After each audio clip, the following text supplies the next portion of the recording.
Se você já viu esse vídeo antes e tá se perguntando por que ele tá aparecendo de novo, postado assim, é porque depois de muito trabalho e tendo que picotar ele todo só pra poder upar no YouTube, o vídeo foi bloqueado e removido pela emissora da série. E como eu gostei muito dele, eu resolvi dar uma mexidinha rápida pra poder pôr ele de volta aqui. E eu queria mandar um salve pros membros do canal que, mesmo eu nem tendo anunciado ainda que finalmente abri essa opção, já são 4. Fiquem até o final do vídeo que, além dessas pessoas, eu vou subir nos créditos os nomes de todo mundo que adquiriu os meus livros recentemente, que é a principal forma de apoiar o canal, e eu vou explicar isso também no final do vídeo pra quem se interessou. Se possível, engajem com likes e comentários pra me dar aquela força, porque é um reupload, e curtam o vídeo. Sherlock Holmes. Provavelmente o personagem mais adaptado para outras mídias. São centenas de filmes, séries e uma aparição em Detective Comics 572 ao lado do Batman. Na real, como o personagem já tá em domínio público há muitos anos, qualquer um pode criar e publicar qualquer obra usando ele. Até o Jô Soares já escreveu um livro, O Xangô de Baker Street, no qual o detetive mais famoso do mundo vem ao Brasil e o Watson cria a caipirinha. Entre os filmes não tão atraentes, com Robert Downey Jr. e uma adaptação safada, porém muito boa com House MD, os anos 2010 nos entregaram uma série da BBC com Benedict Cumberbatch no papel do Sherlock Holmes e o Martin Freeman como Watson.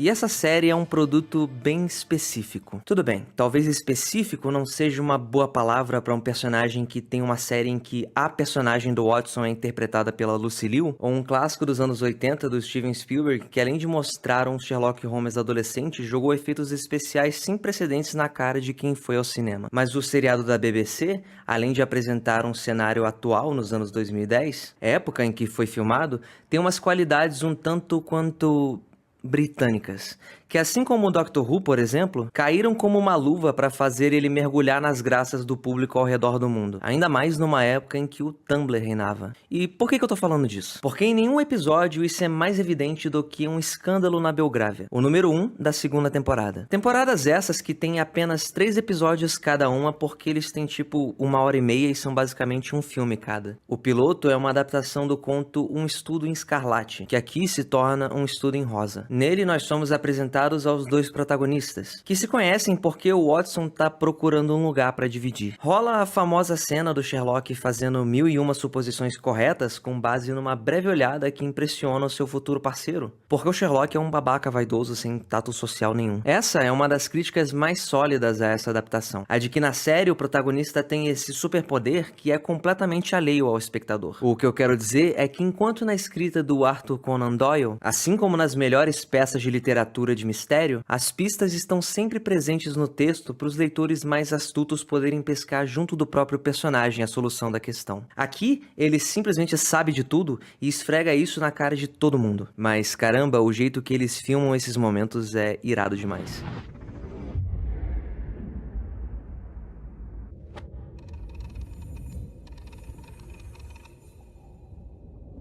Depois deles solucionarem o primeiro caso, eles passam a morar juntos no 221 da Baker Street com a senhoria deles, a senhora Hudson. No roteiro eu tinha até colocado uma nota para inserir uma cena do filme do Will Ferrell gritando o nome dela, mas eu vou poupar vocês dessa vez, tá bom? Só um pouco.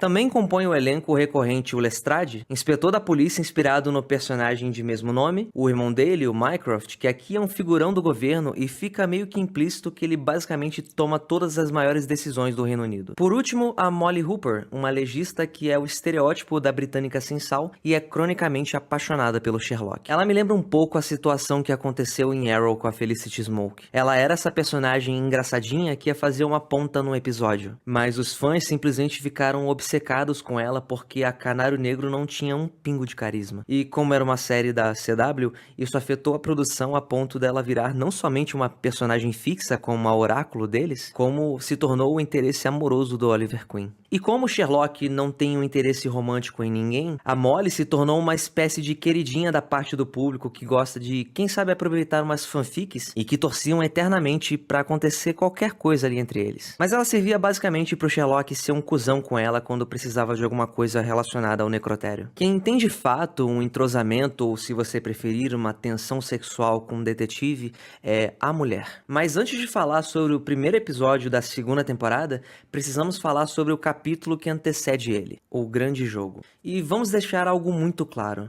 Essa série é espalhafatosa, dramática. Às vezes os personagens principais se sobrepõem no combate corporal contra agentes treinados e que também são gigantes, mas tudo bem, porque é em câmera lenta e é tudo meio lúdico. Às vezes o Sherlock resolve o mistério de uma forma que não seria possível nem pro mais atento dos espectadores, porque não são dadas as informações necessárias. E ele tem esse superpoder de ter acesso ao roteiro. E os vilões normalmente são malvados por esporte apenas, participando do joguinho de gato e rato desde o piloto e se entrelaçando de alguma forma com Moriarty. O episódio começa com uma cena que não tem relação nenhuma com o resto do plot, e que serve basicamente para adicionar ao personagem principal que ele tá simplesmente acima de muitos casos porque ele os acha entediantes e é um otário. Como se já não houvesse o suficiente disso ao longo desse mesmo episódio. Em seguida, o detetive tá angustiado em casa porque tá simplesmente entediado. Porque ele precisa de um jogo, de um desafio. Essa é uma característica do personagem original que é amplificada na maior parte das adaptações modernas. Essa vontade de ter sempre um enigma, que quando vem bem desafiador, causa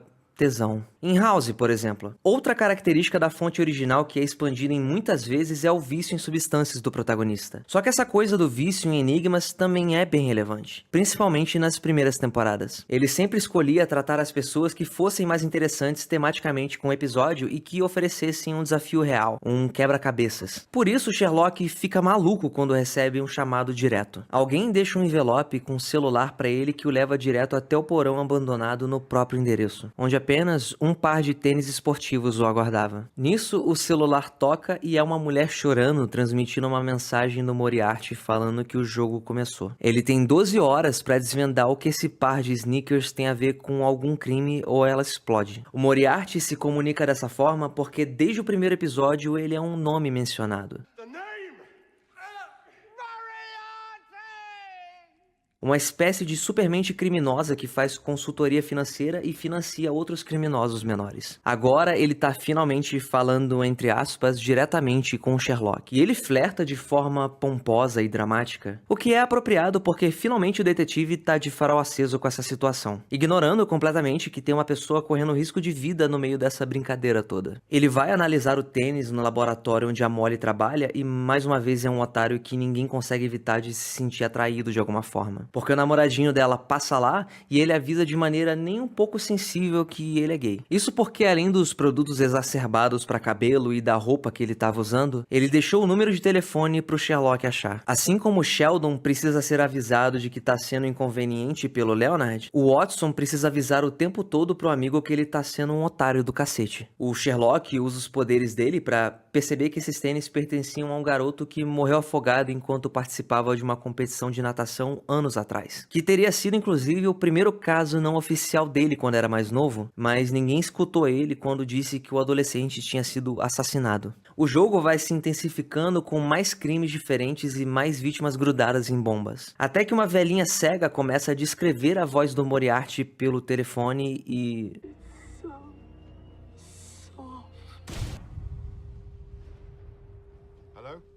O jogo, no entanto, continua, agora com uma criança no telefone. No fundo disso tudo, o Watson estava cuidando de uma situação para o Mycroft, onde planos secretos de algum MacGuffin num pendrive tinham sido roubados, e o cara que estava com eles tinha aparecido morto. Eles também resolvem isso, e o Sherlock acha que esse era o objetivo do Moriarty esse tempo todo, de distrair ele para que pudesse ir atrás desse pendrive MacGuffin. Ele marca um encontro na piscina, a mesma que o garoto morreu afogado. Chegando lá, surpresa, aparece o Watson, mas calma. Esse susto não dura nem uns 5 segundos, porque ele revela imediatamente que também tá repetindo as coisas que ouve porque tá com coletes explosivos. Surpresa de novo então, esse tempo todo era o namoradinho da Molly que fingiu ser gay mais cedo pra uma provocação extra, sabe? Tipo... preliminares. E falando em séries britânicas com sexualidade latente, a maioria de vocês reconhece esse ator como o padre de Fleabag. Lá ele interpreta um personagem muito bem escrito, importantíssimo pro plot da segunda temporada e com uma química absurda com a Phoebe. E como ele não teria com esse pescoço? His beautiful neck. What? What? You just said his beautiful neck. Em Sherlock, no entanto, ele interpreta um maníaco super gênio do mal que expressa de forma extravagante o tanto de tesão que ele sente em ser um menino malvado.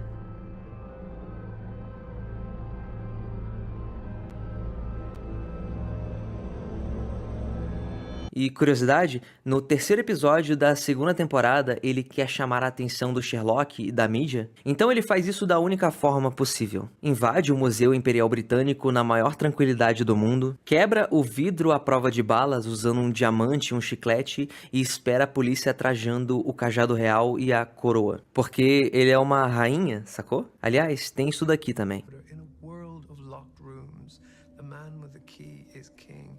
And honey, you should see me in a crown. You should see me in the crowd. Enfim, o detetive entrega o pendrive em troca da vida do amigo dele, mas o Moriarty só joga na piscina porque não tava nem aí pra isso. Ele só queria brincar um pouco. Nesse impasse mexicano, o Sherlock tem uma pistola, mas obviamente o Moriarty tem atiradores prontos com a mira nos dois. Ou talvez fossem só os dois drogados que o Walter White pagou no final de Breaking Bad, não faz diferença no fim das contas. Nesse momento, nem o Watson importa de verdade. Ele tá ali apenas como uma donzela em perigo. Importa apenas o joguinho cheio de tensão entre esses dois homens que estão acima do resto das pessoas entediantes. Essa tensão é tão empolgante para o Moriarty que ele diz que não vai matar os dois. Apesar de que essa seria a coisa mais inteligente a se fazer com o único adversário que poderia impedir seus planos malucos de supervilão. Ao invés disso, ele avisa que se não pararem de ir atrás dele, vai destruir tudo e todos que são importantes pro Sherlock. Aí ele pergunta o que aconteceria se ele simplesmente desse um tiro na cara do Moriarty nesse momento. Then you could cherish the look of surprise on my face. And of course you wouldn't be able to cherish it for very long. O vilão vai embora, mas surpresa mais uma vez. Ele muda de ideia porque simplesmente é esse tipo de pessoa. O detetive pensa rápido e mira a arma no colete explosivo que nessa altura estava no chão de um jeito tipo, vamos todos juntos então. A tensão aumenta e atinge o limite e...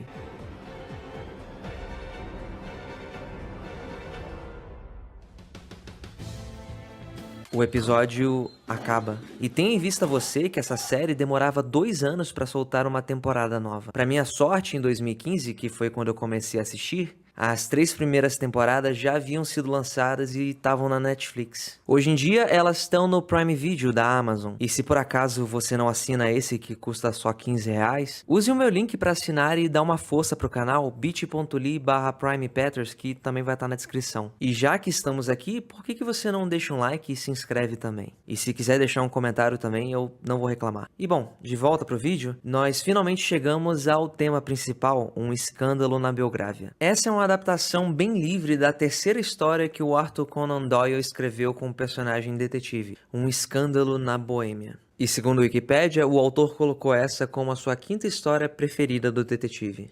Na história original, o rei da Boêmia pede ajuda do Sherlock porque está prestes a se casar com uma princesa e no processo herdar fortunas e terras. O problema é que anos antes ele se envolveu com uma cantora de ópera chamada Irene Adler e ele deu uma foto comprometedora para ela. Tipo um nude pelo correio, haja disposição. Ele tem medo que ela vá usar essa foto como chantagem e destruir o lucrativo casamento que ele estava prestes a adentrar. O Sherlock e o Watson usam disfarces para entrar na casa dela e usam um pequeno incêndio para direcioná-la até o lugar em que ela estaria guardando a tal foto. No dia seguinte, a dupla retorna junto do rei apenas para descobrir que ela deixou o país antes deles chegarem. Ele vai até o esconderijo apenas para descobrir que no lugar havia uma foto dela e uma carta direcionada ao Sherlock. Ela escreve nela que vai embora porque quis e porque achou o amor de verdade e que não pretende incomodar o rei. O Sherlock reconhece ter sido vencido por uma mulher, principalmente porque ele a subestimou exatamente por ser uma mulher. E nós estamos falando de uma história que foi publicada em 1891. A história termina com Watson ressaltando que o Sherlock sempre se referiu de forma respeitosa a ela como a mulher. E eu acabei de pesquisar o plot desse conto para escrever esse vídeo porque nunca tinha lido ele. E estou até um pouco surpreso com alguns detalhes que foram adaptados de forma inteligente, tipo o incêndio ser apenas um alarme de incêndio, mas fica clara uma diferença muito importante que demonstra bem onde estão as prioridades da série da BBC. Primeiro que não há um jogo sexual entre o detetive e a mulher, segundo que, sendo Sherlock o cara mais foda, inteligente e bonzão que existe, ele jamais poderia perder esse jogo complexo e cheio de camadas para qualquer pessoa, nem mesmo para ela. Antes de eu entrar nessa longa tangente sobre o material original, que, sendo sincero, nem é tão importante assim pro roteiro desse ensaio, nós tínhamos lembrado que a série parou num cliffhanger entre os dois inimigos ao lado da piscina. Naturalmente, um escândalo na Belgrávia começa exatamente nesse momento. Os dois estão fazendo carão um pro outro até que Stay na Live dos Bee Gees começa a tocar. Mas não é na trilha sonora, é o toque de celular do Moriarty. Do you mind if I get that? No, please. You've got the rest of your life. Ele atende o telefone, alguém promete alguma coisa e ele responde da forma mais dramática possível que, se isso for mentira, ele vai achar essa pessoa e esfolar ela viva. Então, simples assim, ele decide que é melhor deixar essa confusão toda para outro dia e simplesmente vai embora. Well now, have you been wicked, Your Highness? Yes, Miss Adler. Corta pro apartamento e o Sherlock tá entediado e o Watson tá escrevendo um blog sobre as aventuras dos dois. Isso porque, mais uma vez voltando pro material original, na maior parte dos textos do Arthur Conan, o John é o nosso ponto de vista, o framing device usado. Aqui ele acompanha o Benedito por aí e escreve um blog que acaba viralizando, pelo menos entre todas as pessoas que os dois esbarram por aí, que começam a reconhecer os dois como celebridades locais. Depois de uma breve coleção de casos desinteressantes demais pro Sherlock, incluindo um que acontece de forma impossível no meio do nada, onde ele não se importa o suficiente para sair de casa sequer, e faz o Watson carregar um notebook com uma chamada de Skype, os dois são sumonados ao Palácio Buckingham. O Sherlock, sendo uma criança implicante, se recusa a vestir a roupa e vai de lençol.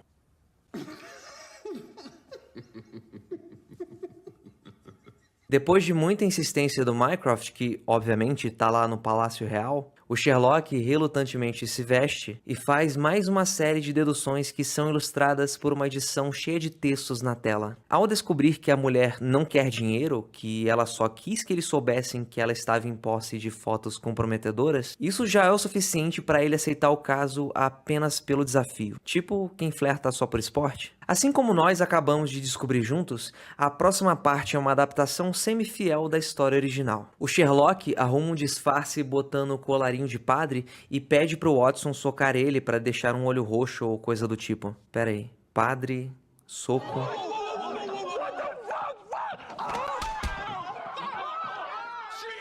E como diferente dos textos do Conan Doyle, nós não vemos a história através dos olhos do Bilbo, a gente sabe que a Irene Adler tá observando eles de longe faz um bom tempo e tá mais do que preparada. Perguntada sobre o que ia vestir, ela responde que vai ser o traje de guerra dela. Então ela entra na sala completamente nua. Imediatamente, todas as deduções do Sherlock, que são expressadas visualmente através de texto, são substituídas por pontos de interrogação e rola a cena que originalmente seria a thumbnail desse vídeo, até eu decidir fazer outra que triplicaria a taxa de cliques. Você sabe muito bem disso porque clicou.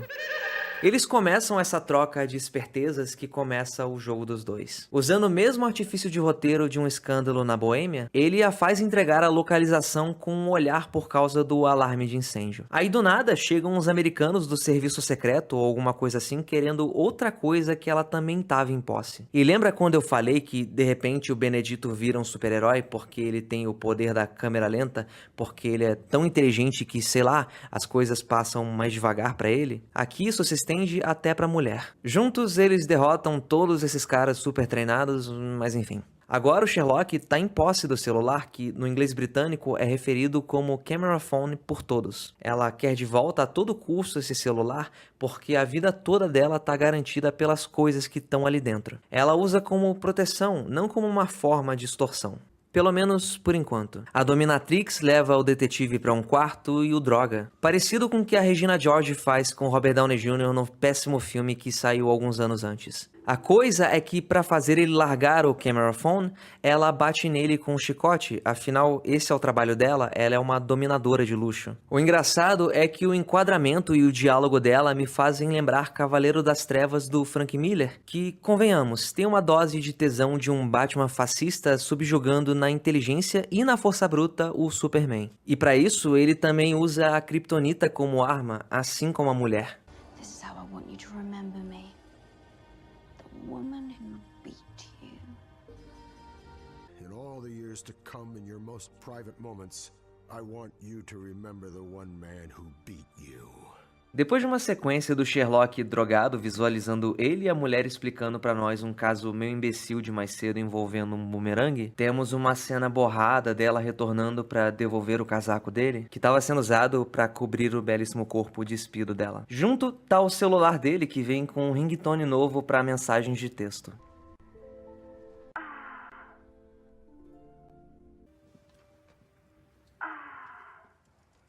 No, that wasn't. I It didn't. was me. Michael, really? My phone. Oh, it's a bit rude, that noise, isn't it? Ele recebe as mensagens com conteúdos não muito relevantes, tipo "Bom dia, Sr. Holmes", ou "Já tá melhor?". O Mycroft, então, que tá na casa do irmão pra dar um leve esporro nele, diz que os serviços do Sherlock não são mais necessários e que ele precisa esquecer que essa mulher existe e só seguir a vida. Chega o Natal e o Sherlock, mais uma vez, é um otário gigantesco com a mina que é apaixonadinha por ele e recebe mais uma mensagem avisando que tem um presente pra ele em cima da lareira. É o celular da mulher. Ele liga pro irmão pra avisar que provavelmente a mulher vai aparecer morta hoje. Corta pra eles indo pro necrotério com a participação da mesma pobre coitada que tinha acabado de ser escrotizada na festa de Natal. E mesmo assim ela fica com ciúme quando Sherlock reconhece a mulher apenas pelo corpo, porque o rosto estava completamente desfigurado. A próxima cena serve tanto para um foreshadowing quanto para ser um diálogo que adolescentes que amam Death Note ficariam molhados. E aqui eu preciso fazer uma pausa porque eu sei que uma parte de quem tá me assistindo agora não sabe do que eu tô falando. Foreshadowing é um termo técnico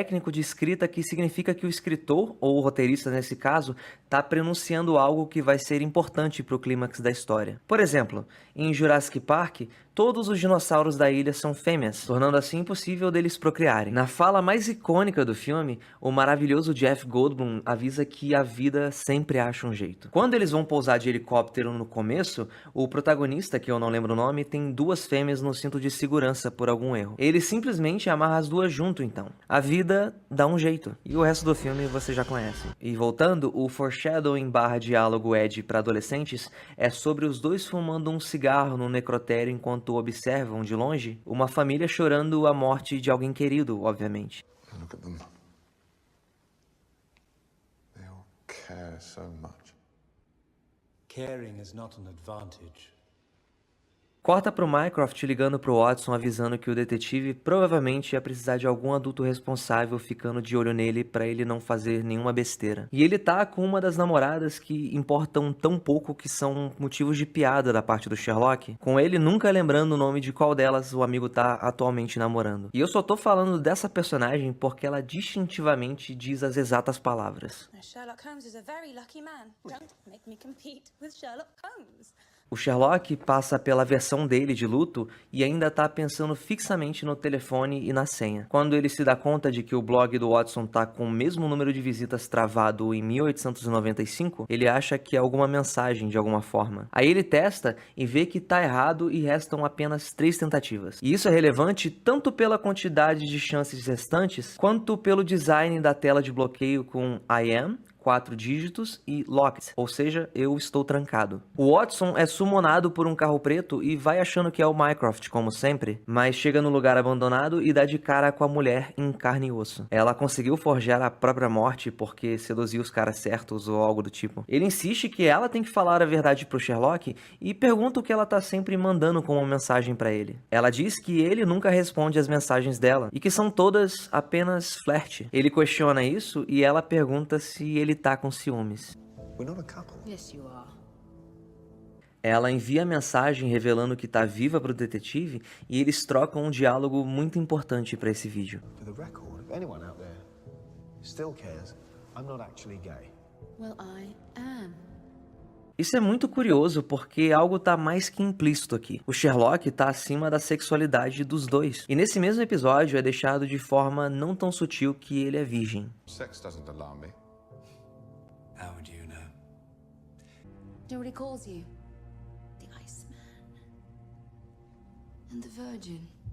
Na temporada seguinte, ele até se envolve numa relação que claramente envolve sexo. o que deixa o Watson de boca aberta, mas a gente descobre depois que ela somente era a secretária do cara que ele estava atrás e que precisava usar para entrar num prédio cheio de seguranças. Ou seja, esse personagem parece estar acima dos prazeres e distrações carnais como sexo, utilizando isso somente como vantagem num jogo maior de gato e rato, que claramente é o que o excita de verdade. Em contrapartida, todos querem ele de alguma forma. O Watson é fascinado e apaixonado de uma forma platônica, pelo menos na série. Os fãs, na época, no entanto, tinham total certeza de que os dois eram secretamente um casal, e esse chip tinha tanta ou mais força que Sherlock e Molly Hooper. O Moriarty também é desesperado pelo Sherlock, principalmente porque os dois pareciam ter o mesmo fetiche por essa parada Death Note. Eu sei que você sabe, mas você não sabe que eu sei que você sabe que eu acho que você acha que eu sei. E essa série também claramente se aproveitou do poder do hype do queerbaiting britânico. Só que se eu começar a falar sobre isso, eu vou acabar escrevendo mais 5 páginas sobre Harry Styles e essa não é a hora. A Molly Hooper é constantemente destratada pelo protagonista, mas não consegue evitar em simplesmente olhar pra ele com uma carinha de cachorro abandonado todas as vezes que eles interagem. E quando finalmente parece que ela superou e arrumou o namoradinho, ele é só um sósia do Sherlock. Tipo o que o Neymar fez com a Bruna Marquezine. A Irene Adler, uma dominatrix que tem o perigoso hábito de se aventurar e mexer com gente muito poderosa, repete algumas vezes que inteligência agora é o atraente. Smart is the new sexy. Logo, ela se atrai pela pessoa mais inteligente do mundo, ou da Inglaterra, como você preferir. E ela diz nesse diálogo que é gay. Então, além de estar acima da heterossexualidade do John, ele também está acima dela ser lésbica. Porque ele é simplesmente irresistível desse jeito.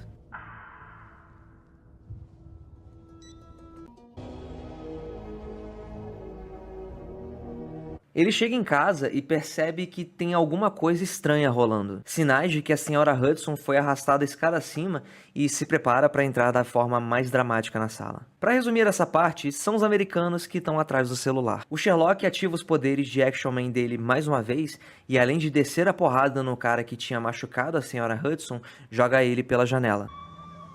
And exactly how many times did he fall out the window? Sort of a bit of a blur, Detective Inspector. I lost count. Depois disso tudo, acaba que o tempo todo a senhora Hudson estava mais do que tranquila e protegendo o celular. O Sherlock vai ao laboratório da Molly mais uma vez para examinar no raio-x o celular e descobre que ele tem umas bombas ou ácido ou alguma coisa que o destruiria se alguém tentasse abrir ou errasse a senha mais algumas vezes. Ele chuta que pelo fato dela gostar de joguinhos e ter mandado o celular para o endereço dele, a senha pudesse ser 221B, mas novamente é a senha errada e o celular continua locked, trancado. Tudo isso para chegar em casa e descobrir que ela tá lá dormindo e vestida à paisana. Quando ela acorda, ele tenta mais uma vez se sobressair na inteligência e dá um celular falso para que ela pudesse pôr a senha e ele pudesse recebê-la. Mas ela claramente percebe isso e dá mais uma senha falsa para ele usar, restando apenas mais uma tentativa. No auge da tensão sexual dos dois, que chega a deixar o Watson desconfortável, ela abre um arquivo do celular verdadeiro para ele decifrar, porque estaria em códigos. Ele leva uns 10 segundos no máximo para perceber que não é um código, são acentos de algum voo específico e que teria algo a ver com o que o irmão dele estaria planejando mais cedo, e que obviamente era de suma importância para o governo britânico. I would have you right here on this desk until you begged for mercy twice. O que ele não percebe é ela enviando essa informação privilegiada para o Moriarty, que a usa para atrapalhar e frustrar o Mycroft. Eles compartilham mais um flerte bem íntimo à beira da lareira, até serem interrompidos por mais um fortão de terno que entrega uma passagem de avião para o Sherlock indicando do que se tratava exatamente. No aeroporto, ele sobe a bordo de um avião jumbo, passando pelo americano que ele tinha jogado pela janela, que estava incluído nessa missão em conjunto dos Estados Unidos. Se tratava de uma situação parecida com o que aconteceu na Segunda Guerra, quando os aliados quebraram o código alemão, como é descrito no filme que o próprio Benedito estrelou, O Jogo da Imitação. Para não deixar claro que eles haviam quebrado, eles deixaram um ataque num navio acontecer. Esta seria uma situação similar, mas com uma solução inteligente. Já que eles sabiam que terroristas tinham posto bombas nesse avião, ele ia voar apenas com corpos de pessoas recentemente falecidas. Todo esse preparo frustrado porque o Sherlock queria se mostrar para a mulher, que aparece no avião para falar com Mycroft, deixando claro que tudo isso havia sido apenas um mega plano dela, porque ela queria botar o Mycroft e o governo britânico contra a parede para conseguir proteção e recursos ilimitados para viver a vida dela da forma mais confortável e segura possível. Depois nós vemos uma longa negociação com ela desdenhando do Sherlock e onde ela já tinha praticamente vencido, mas aí rola o momento eureka. Em House isso acontece literalmente todo episódio depois de várias tentativas frustradas de descobrir a doença que está matando o paciente e, é claro, depois de vários intervalos comerciais. Nesse caso, em Sherlock, eu realmente queria poder passar a cena inteira aqui para ilustrar bem, mas vocês já sabem que a gente está no YouTube e o sistema de copyright é implacável com algo tão longo assim. E lembra aquela coisa que eu estava falando sobre foreshadowing? O Sherlock levanta e, como foi pronunciado na conversa dele com Mycroft no necrotério sobre sentimentos, ele levanta e anuncia que isso é um defeito químico encontrado no lado dos perdedores, e que foi isso que causou a derrota dela. Look at the poor man. You don't actually think I was interested in you. Ele responde que não acha que ela se apaixonou por ele simplesmente porque ela estava flertando, e sim porque ele, no momento checkmate Death Note assexual dele, mediu o batimento dela, que em conjunto das pupilas dilatadas claramente demonstravam paixão e sentimento. Ele pega o celular para digitar a senha, que é óbvia para ele nesse momento. Se ela escolhesse quaisquer outros 4 dígitos aleatórios, ela venceria, mas assim como Sherlock, ela estava empolgada, sentindo tesão nesse jogo dos dois. O desespero é visível nos olhos da atriz, que apesar de eu nunca mais ter visto nada com ela, é simplesmente excelente nesse episódio. Ela diz que era tudo mentira, que ela só estava jogando o jogo. This is just losing.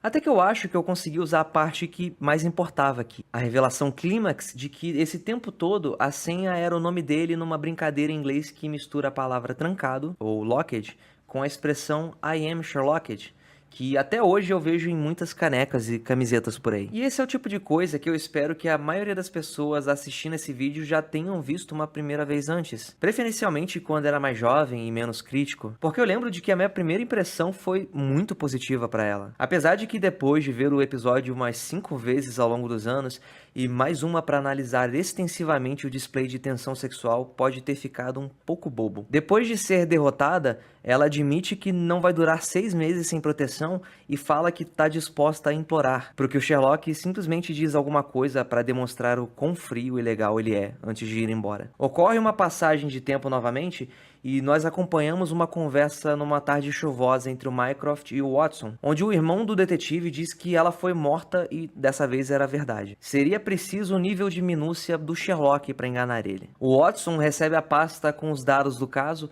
e o telefone dela e decide que o detetive merece saber a verdade. Mas ao se deparar com o amigo e lembrar de como ele ficou mal da outra vez, decide que seria melhor seguir o plano do irmão mais velho dele e dizer que ela foi para a América sumir de quem a estava perseguindo. Ele pede o celular e depois do Watson ir embora, olha todas as mensagens que ela enviava para ele e que ele nunca respondia. A última dizia: "Adeus, Sr. Holmes."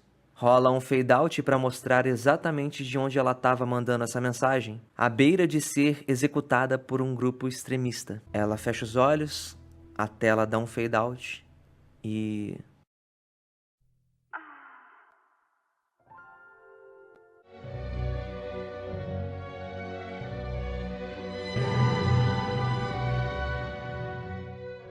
E bom, depois desses mais de 30 minutos, vamos falar um pouquinho mais sobre Sherlock, né? Por que não? Por mais que eu a tenha criticado de forma engraçadinha diversas vezes durante o vídeo, essa série realmente fez parte da minha vida por um bom tempo. Eu assisti as 3 primeiras temporadas de uma vez, tipo em 2015, e acompanhei a 4ª e última temporada enquanto ela saía. Quase 10 anos depois, não há sinal de que vai rolar uma 5ª temporada, talvez porque o Benedito esteja ganhando muito mais dinheiro fazendo propagandas de coisas aleatórias para o mercado chinês e talvez esperando um Doutor Estranho 3. O consenso dos fãs, no entanto, é que talvez isso seja pro melhor, porque a 4ª temporada é considerada de longe a mais fraca. Eu até tenho que dizer que gosto bastante do episódio 2, principalmente porque é onde a direção apresenta as melhores ilustrações do raciocínio do Sherlock e o caso de um serial killer que se escondia à vista de todos, mas o terceiro e último dessa temporada é outra coisa. Eu não vou falar muito mais sobre isso por caso de alguém resolver assistir por si mesmo depois desse vídeo, mas quem já assistiu sabe exatamente do que eu tô falando. E sobre a premissa toda do vídeo, do episódio sobre tesão,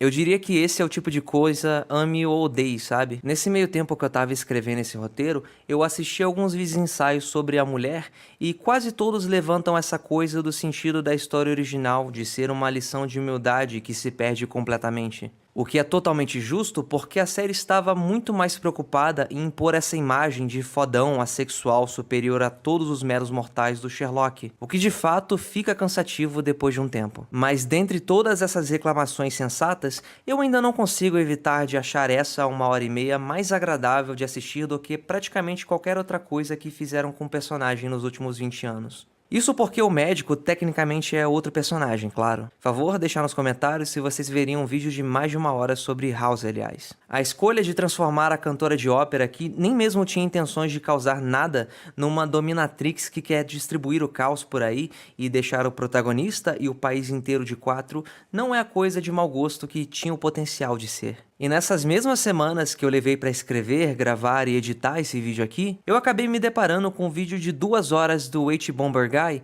o mesmo cara que acabou de soltar uma bomba de 4 horas sobre plágio no YouTube. O vídeo se chama Sherlock é um lixo e eis o porquê. A pior parte é que eu concordo com muita coisa que ele disse, e dentre muitos pontos interessantes e um longo e excelente trecho sobre os showrunners de Sherlock, ele levanta a bandeira de como essa série é totalmente sobre o protagonista, ao invés de ser sobre os casos em si, como no material original e em outras boas adaptações. Mas é exatamente isso que cravou o Sherlock da BBC como esse marco dos anos 2010 e na cultura pop recente. Eu recomendo tanto o vídeo desse cara quanto você assistir a série e decidir por si próprio. Você provavelmente vai ser bem mais feliz assim.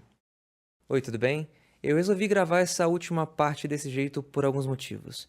O primeiro é que eu achei que ia ser legal porque já fazia bastante tempo que eu não aparecia assim na frente da câmera. O segundo é que eu sou uma pessoa de verdade que tem muito trabalho para fazer os vídeos e que eles não aparecem magicamente na página inicial de todo mundo. E terceiro e mais importante, eu simplesmente não aguento mais editar no meu notebook que tá completamente quebrado. E as minhas considerações finais são: Sherlock é uma série da BBC que tem muitos traços de pretensão e breguice, mas que mora no meu coração. Fleabag ainda é a melhor série britânica que você pode assistir no Prime Video e que se você chegou até aqui deveria se inscrever, deixar um like e me seguir no Instagram e no Twitter também. Agora você pode clicar num desses vídeos que eu gosto muito e que estão aqui na sua tela.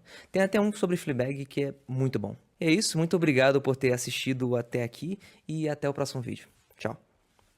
Pronto.